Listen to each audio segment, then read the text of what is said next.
Kasus ini kedepannya akan seperti apa sudah semakin jelas dan sudah semakin banyak juga pihak-pihak terkait ya yang sangat membantu untuk menemukan titik kejelasan dari kasus ini ya.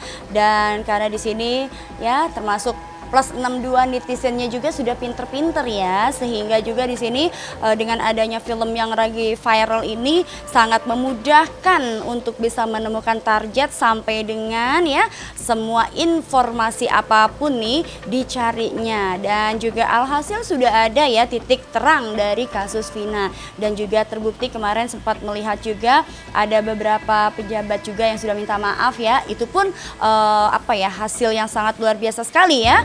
Kemajuan yang sangat luar biasa sekali atas terkait kasus ini. Bahkan nanti ke depannya akan semakin jelas lagi dan akan terungkap ya apa yang terjadi dan bagaimananya. Yang jelas motif kasus ini adalah yang diwarnai dengan pengkhianatan persahabatan ya, sampai dengan cinta ya, segitiga, dan pada akhirnya orang tua ikut campur. Sebelumnya aku sudah memprediksikan ya, sejak viralnya suara ya seseorang yang dinyatakan kesurupan sosok Vina, sampai dia menjelaskan sedetil itu kronologi dan kasus secara sadis ketika beliau dibunuh, itu sudah ragu dengan pernyataan bahwa dia kesurupan.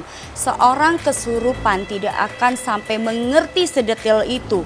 Ya, artinya ketika kita sudah beda alam ya, roh tersebut itu kan sudah dalam pengawasan ya yang maha kuasa, artinya ada batasannya. Ketika pun Allah memberikan syafaat kepada orang ini untuk menyampaikan pesan kepada keluarganya, dia tidak akan pernah sampai sedetil itu ya. Yang jadi pertanyaan adalah kenapa sosok ini yang dinyatakan kerasukan sampai melihat ya, sampai dia menjelaskan sedetil itu dari kejadian kronologi sampai dengan apa yang pernah dilakukan tersangka tersebut, sampai berapa jumlah dari tersangkanya. Ada apa dengan dia ya? Itu sangat tidak mungkin sekali. Seseorang kerasukan tidak akan sampai selama itu dan sedetil itu ya. Dan secara psikologi kalau aku lihat ya dari sosok seseorang sahabat ini, karena dia dibayangin oleh sosok arwah tersebut, karena dia adalah salah satu saksi kunci. Dan dia juga di sini ya, kalau aku lihat, kita lihat ya dari kartunya ya, ada hal yang dia sembunyikan di sini. Yang aku lihat adalah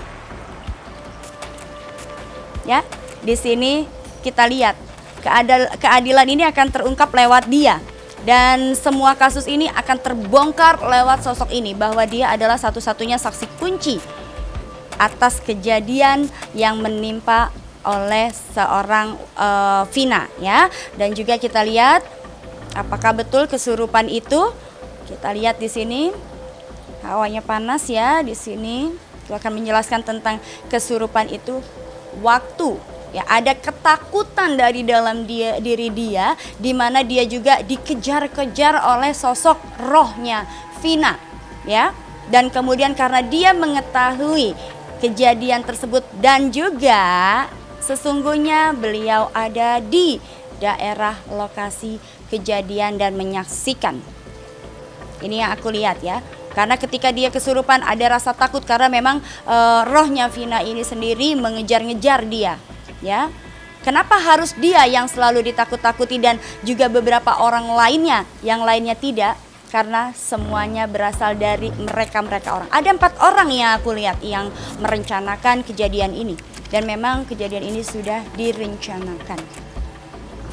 Dan untuk kesurupan tersebut, dia sesungguhnya tidak kesurupan, tapi memang rasa takut yang menghantui, dan juga rasa bersalah dan dosa ya di sini, sehingga apapun itu ya, segala perbuatan pasti ya, mungkin kalian bisa menutupi saat itu, tapi dengan berjalannya waktu, dosa terus dikejar, karma terus datang, dan dihantui rasa bersalah. Dan hanya itu yang dijadikan alasan dia, sehingga dia merasa kesurupan lah, sebagai supaya dia bisa meringankan beban dosa dia. Pengakuan dosa yang memang dikemas ya sangat apik sekali lewat kesurupannya ya.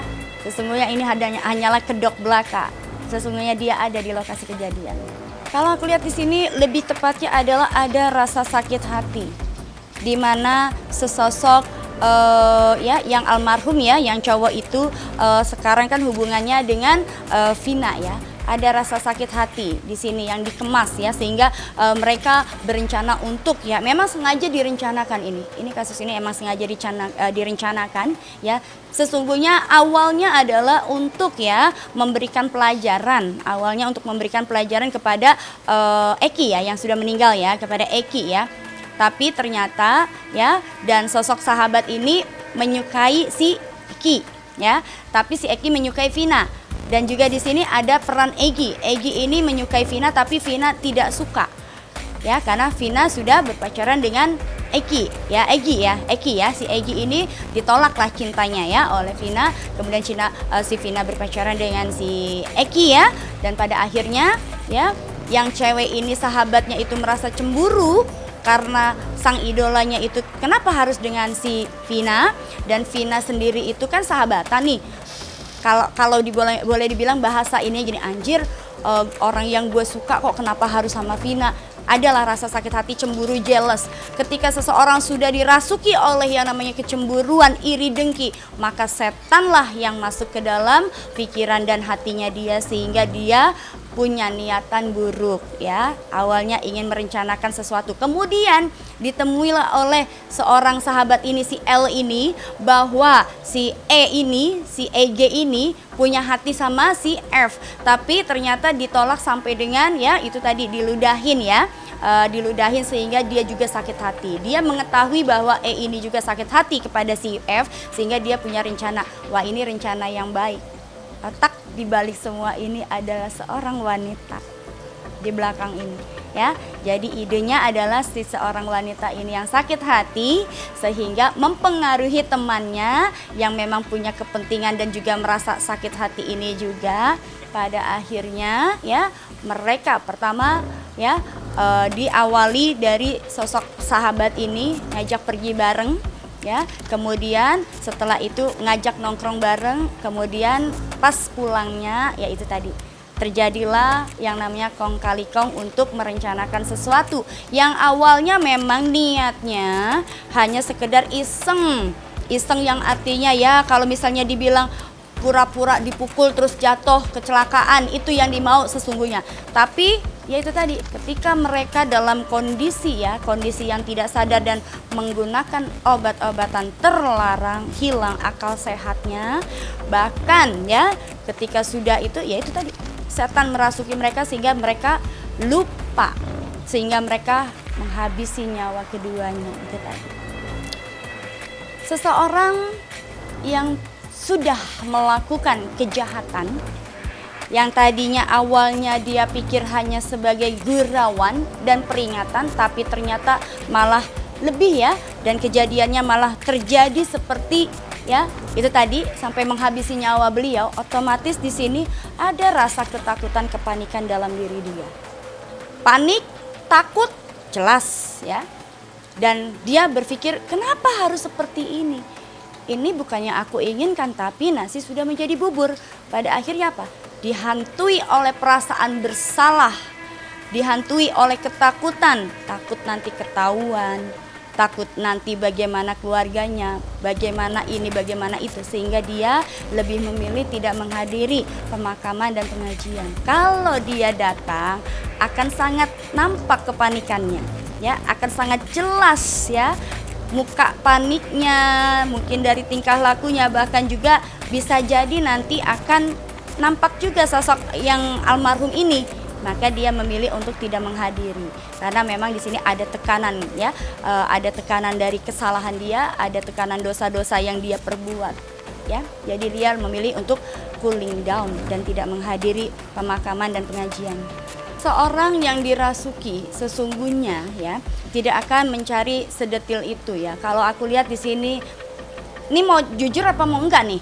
Kalau aku bilang jujur, itu hanyalah efek untuk supaya film itu laku.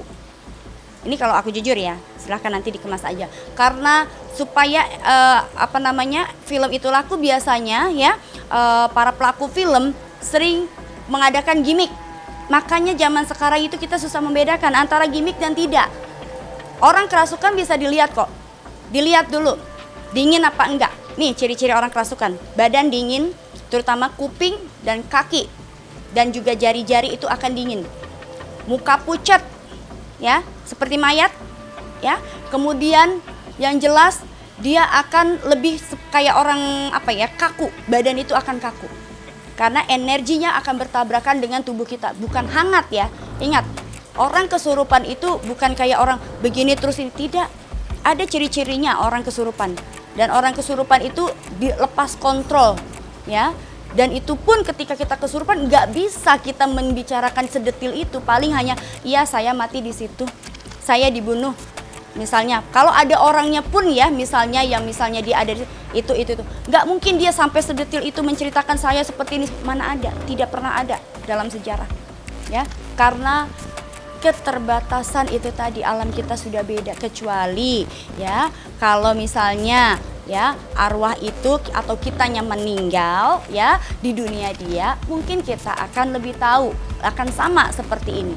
Ya, karena sudah alamnya beda dan kita sudah punya yang namanya aku bilang energi itu kita terbatas, ya. Kayak semisalnya kita masuk ke bioskop, berapa lama sih kita nonton bioskop? Gak mungkin seharian full, jenuh pikiran kita, otak kita jenuh. Begitu juga dengan kerasukan, tidak akan pernah bisa lama, karena energinya beda, dunianya beda. Hanya keterbatasan aja sampai per berapa detik, per berapa menit, tidak bisa sampai setengah jam, 1 jam, bullshit.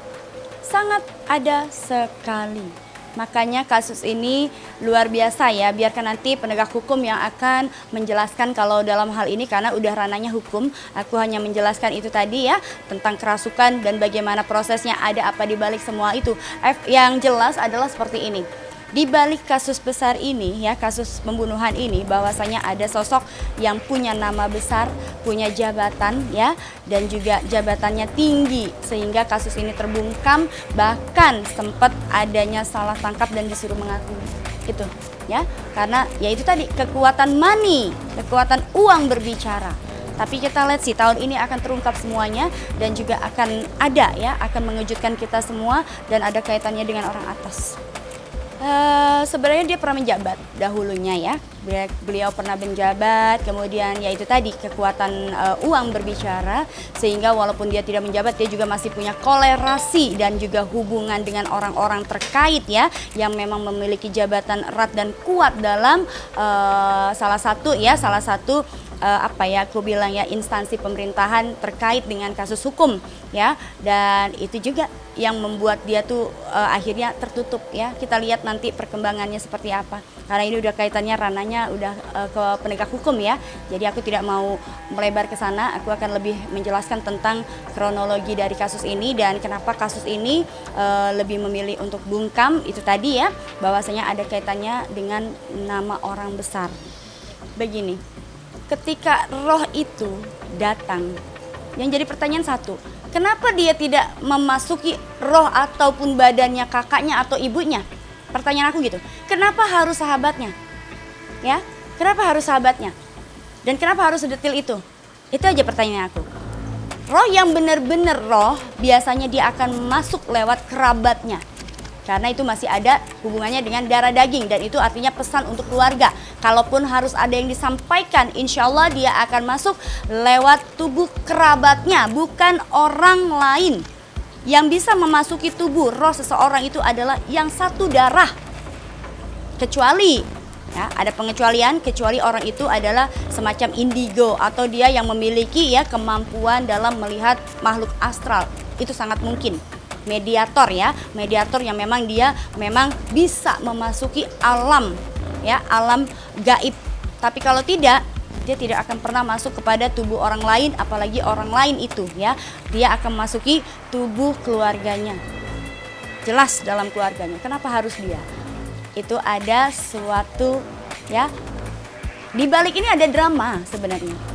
Ada drama yang tersembunyi yang memang sudah dikemas bagus ya, dikemas bagus, dan juga ya bodohnya adalah bahwa tersebarnya suara kesurupan itu. Pada akhirnya netizen Indonesia ini kan luar biasa ya, dan juga sangat kompak ya, pada akhirnya ya sudah dikulitin lah semuanya.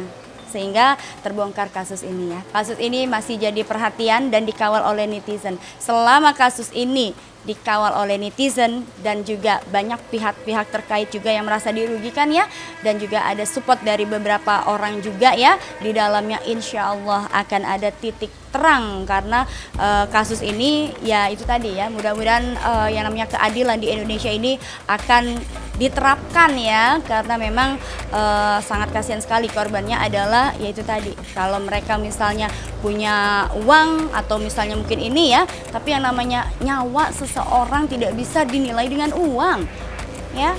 Ini adalah perbuatan yang memang tidak patut untuk ditiru, dan ini juga perbuatan yang artinya harus dijadikan contoh nih kepada pemuda Indonesia, khususnya bagaimana sih bahayanya ketika kita melakukan tawuran atau gerombolan apa yang semacam kayak gitu, apa ya dibilang rasis ya. Melakukan hal yang rasis akan berakibat dan efek seperti ini. Kalau ini kasus tidak diangkat, maka makin banyak orang nih ya, khususnya anak-anak muda Indonesia akan semaunya dia. Bisa membunuh kapan saja. Ngapain kemarin kasus Vina aja juga nggak jelas kok, masih bisa bebas enak-enak. Lalu bagaimana nanti keadilan? Bagaimana nanti peraturan Indonesia ini ya? Kita punya peraturan, kita punya undang-undang ya. Dan kalau undang-undang itu dilanggar nih, saya akan ada pemberontakan dari masyarakat, di mana nanti yang namanya peraturan itu tidak akan lagi digunakan. Maka akan efeknya adalah semua orang akan melakukan kejahatan, pembunuhan, itu akan terus. Sekarang aja sudah mulai banyak kok terjadi pembunuhan. Kasus pembunuhan kemarin yang di Bogor, ya kan, anak SMK Bogor dibacok sampai meninggal. Nah ini, dengan adanya diangkat kasus ini, mudah-mudahan tidak akan ada lagi yang namanya kenakalan remaja. Aku bilang ini adalah kenakalan remaja. Dan efek, inilah salah satu efek bahayanya obat-obatan terlarang dan juga pergaulan bebas. Lihat di situ ya, dengan dia bisa melakukan sampai hilang ya akal sehat mereka, itu ada miras di dalamnya. Ada miras, bahkan juga di situ bisa jadi ya, ini hanya praduga ya, tapi kalau aku lihat bisa jadi dia juga mengkonsumsi. Karena ketika orang itu melakukan apa ya, kita marah dalam kondisi sadar, kita pasti masih bisa kontrol. Tapi ketika orang itu terkena minuman keras atau obat-obatan terlarang, hilang kontrol kita, hilang batas kesabaran kita, maka kita akan lebih keji itu. Akan lebih kejam, lebih keji, dan juga bisa melakukan apapun, bisa lebih berani lah gitu mentalnya ya. Insya Allah saat ini sudah mulai dipercepat ya. Sudah mulai dipercepat, bahkan sudah ada kejelasan juga tentang di mana keberadaannya dan seperti apa lagi diupayakan. Tahun ini juga akan selesai. Tapi entah ya untuk persidangannya, karena tadi seperti aku bilang menyangkut orang besar ya. Jadi entahlah kalau untuk kesananya seperti apa, kita serahkan pada pihak-pihak yang berkait dan yang berwajib ya. Khususnya aku ya itulah tadi ya, artinya aku sih menginginkan bahwa keadilan itu akan diterapkan, dan karena ketika kasus ini nanti ya bisa ada kejelasan sampai dengan nanti adanya hukuman terhadap sang pelaku, maka ini akan mendapatkan efek jera ya, akan ada efek jera bagi pemuda-pemuda Indonesia agar tidak ditiru nih. Perlakuan buruk ini tidak patut untuk ditiru, akan menjadikan anak-anak muda Indonesia ini akan lebih apa? Lebih berpikir panjang, lebih berpikir lagi kalau untuk melakukan sesuatu. Tapi efeknya ketika kasus ini tidak akan diangkat ataupun ditutup, maka akan semakin banyak ya yang namanya kenakalan remaja semakin merajalela, bahkan geng-geng motor, bahkan yaitu tadi yang menjadi korban adalah masyarakat lagi ya. Mudah-mudahan ini akan menjadi perhatian pemerintahan Indonesia dan segera dituntaskan kasusnya. Sangat ada sekali. Makanya kasus ini luar biasa ya, biarkan nanti penegak hukum yang akan menjelaskan kalau dalam hal ini, karena udah ranahnya hukum. Aku hanya menjelaskan itu tadi ya, tentang kerasukan dan bagaimana prosesnya, ada apa di balik semua itu. Yang jelas adalah seperti ini.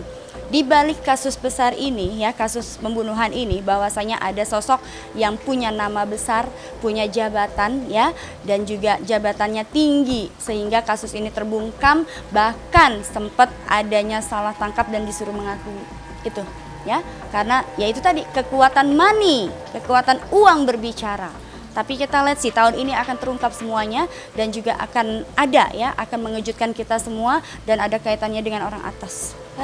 Sebenarnya dia pernah menjabat dahulunya ya, beliau pernah menjabat, kemudian ya itu tadi kekuatan uang berbicara, sehingga walaupun dia tidak menjabat dia juga masih punya kolerasi dan juga hubungan dengan orang-orang terkait ya, yang memang memiliki jabatan erat dan kuat dalam salah satu apa ya aku bilang ya, instansi pemerintahan terkait dengan kasus hukum ya, dan itu juga yang membuat dia tuh akhirnya tertutup ya. Kita lihat nanti perkembangannya seperti apa, karena ini udah kaitannya ranahnya udah ke penegak hukum ya, jadi aku tidak mau melebar ke sana. Aku akan lebih menjelaskan tentang kronologi dari kasus ini dan kenapa kasus ini lebih memilih untuk bungkam itu tadi ya, bahwasanya ada kaitannya dengan nama orang besar.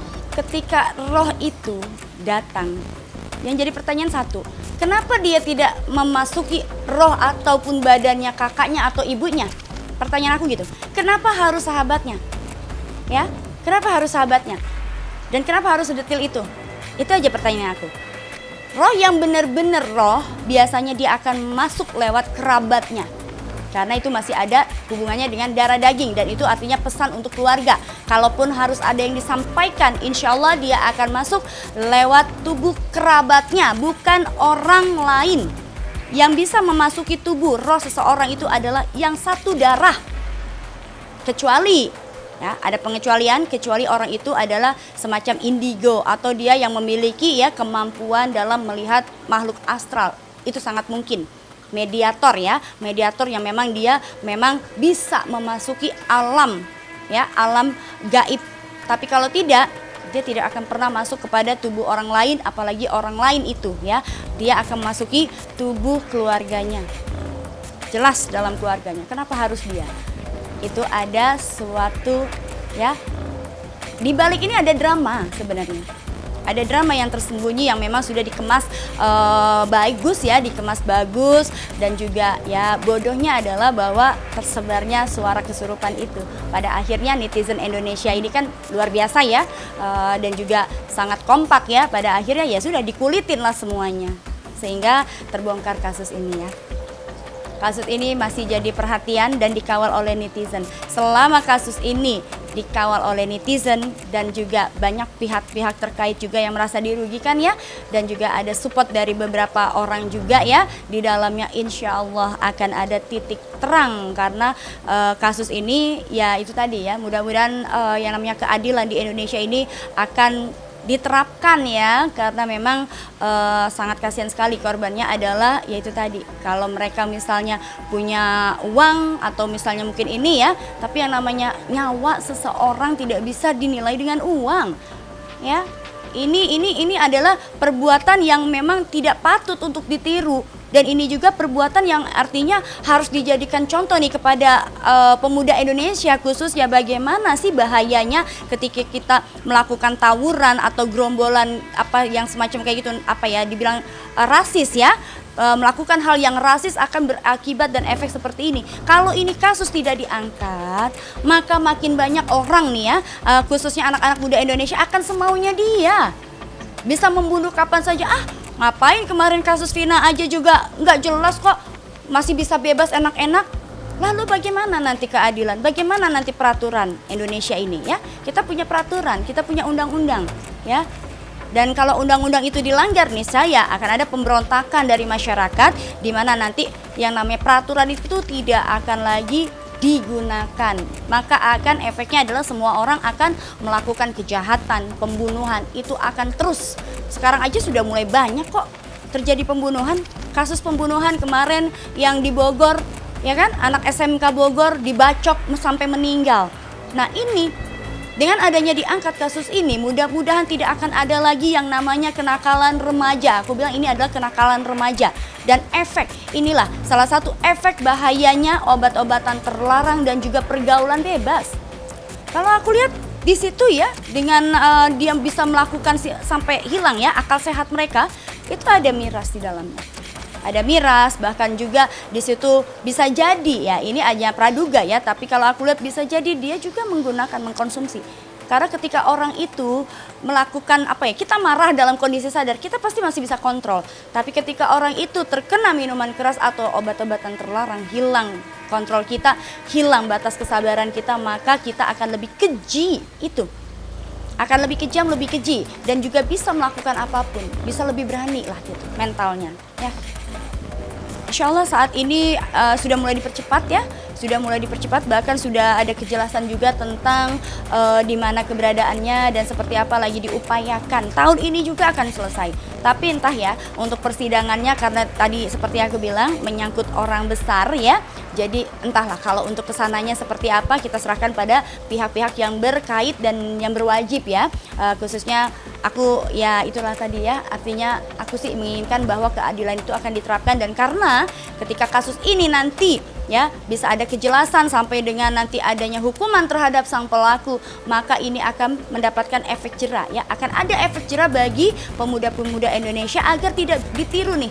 Perlakuan buruk ini tidak patut untuk ditiru, akan menjadikan anak-anak muda Indonesia ini akan lebih berpikir panjang, lebih berpikir lagi kalau untuk melakukan sesuatu. Tapi efeknya ketika kasus ini tidak akan diangkat ataupun ditutup, maka akan semakin banyak ya yang namanya kenakalan remaja semakin merajalela, bahkan geng-geng motor, bahkan yaitu tadi yang menjadi korban adalah masyarakat lagi ya. Mudah-mudahan ini akan menjadi perhatian pemerintahan Indonesia dan segera dituntaskan kasusnya.